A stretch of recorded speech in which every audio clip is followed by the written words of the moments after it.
Welcome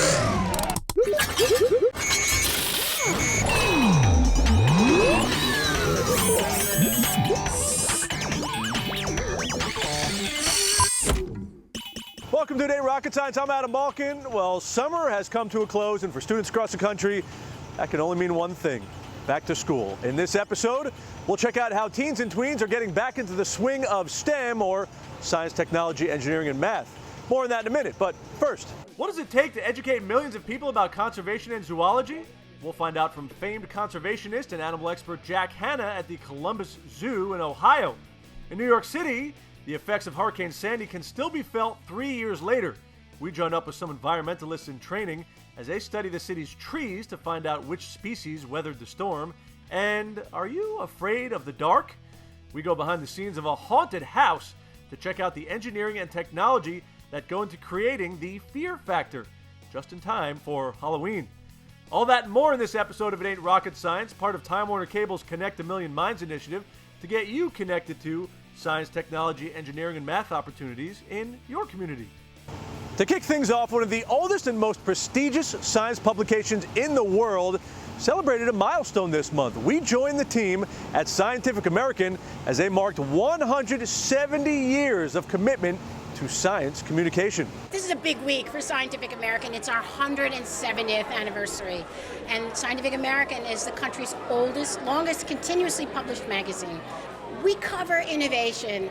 From Wilbur and Orville Wright's first flight to Einstein's theory of relativity, Scientific American has followed the latest in scientific advancements through history. Editors, writers, and contributors gathered to celebrate the milestone at the magazine's headquarters, where artifacts from the editorial's archives were on display, including this first edition, printed on August 28, 1845. Editor-in-Chief Mariette DiCristina notes that since its very first issue, the publication has been devoted to the next generation of scientists. For children and families, this magazine subscription, which, by the way, in 1845 was $2 a year, will be worth 5 times that much in school instruction. Today, if you come to scientificamerican.com and you go to our education pages, there are cool Bring Science Home activities you can do with your kids, or teachers use them. I use them. They're really fun. And to access any of the publication's education materials, visit scientificamerican.com/education. Now, from documenting scientific breakthroughs of years past to breakthroughs of today, as NASA makes plans to mine asteroids and companies like Virgin Galactic and SpaceX speed ahead in the commercial space race, the future of STEM in many respects actually is rocket science. And students in North Carolina aren't wasting any time hopping on the launch pad. Hannah Brewer has the story. 3, 2, 1. Fifth grade student Max Lewis says he's had a fun-filled week learning about science, technology, engineering, and math. We've been talking about nanometers and engineering, and we've done molecules and atoms and all that type of stuff. Lewis and his classmates had the opportunity to put their STEM skills to the test as part of a week-long program called Starbase. The students participated in a variety of hands-on activities, like building circuit boards. Teachers say it's encouraging to see their enthusiasm about learning. The responses that they give, the excitement that they have, what they're going home telling their parents how fun it has been for them. And, you know, that's the type of learning that we like to expose kids to, because that's what they remember. That's one of the advantages of Starbase. There's 2 parts. We'll have a little bit of instruction and a whole lot of hands-on, and the kids really get into the hands-on. Interactive projects like building and launching rockets. If you love space and stuff, you should probably try shooting rockets because it is so much fun. And after a week of building, creating, inventing, and learning, Lewis is excited about someday launching into a STEM-related career.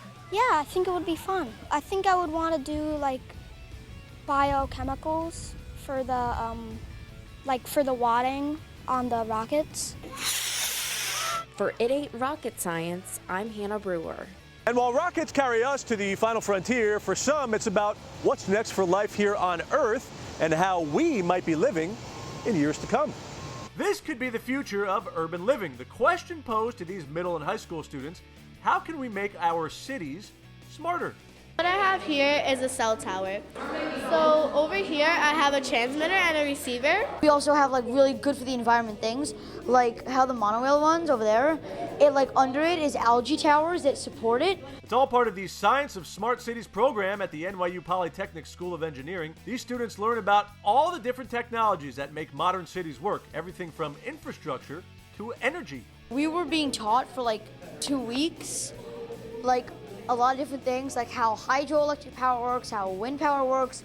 We actually made like windmills that actually generated electricity. We also made our own solar panels that would like generate electricity, which is awesome. So the receiver, it receives a light that's sent from the transmitter, and then that's the LED. I actually had to learn circuitry to do this and wiring. In a growing technological society, not really having a deep understanding of a lot of these, machines and new inventions is kind of basically leaving yourself behind. Organizers say one of their goals is to make sure no one is left behind, encouraging diversity within the STEM workforce. We're very, very committed to providing opportunities that create more gender and racial diversity in science and engineering and technology, and who is going to be producing new knowledge, who is going to be choosing research questions for the future. We as a society as a whole benefit so much by having more diversity, more diverse voices, more critical thinking, more perspectives, more cultural diversity in asking research questions and answering those questions. If the students behind these urban models are any indication of who will be designing the cities of the future, it looks as though we're in pretty good hands. All right, time to take a quick break, but there's still lots more to come. We get one-on-one with renowned wildlife expert Jack Hanna as he shares his story and what he's doing to inspire the next generation of environmentalists. Then some nautical-minded students get the inside scoop on engineering at sea at SUNY Maritime College. And later, we'll show you what scare tactics these engineers are using behind closed doors in this haunted house. To find hands-on science, technology, engineering, and math opportunities in your community, visit theconnectory.org, made possible by Time Warner Cable's Connect a Million Minds.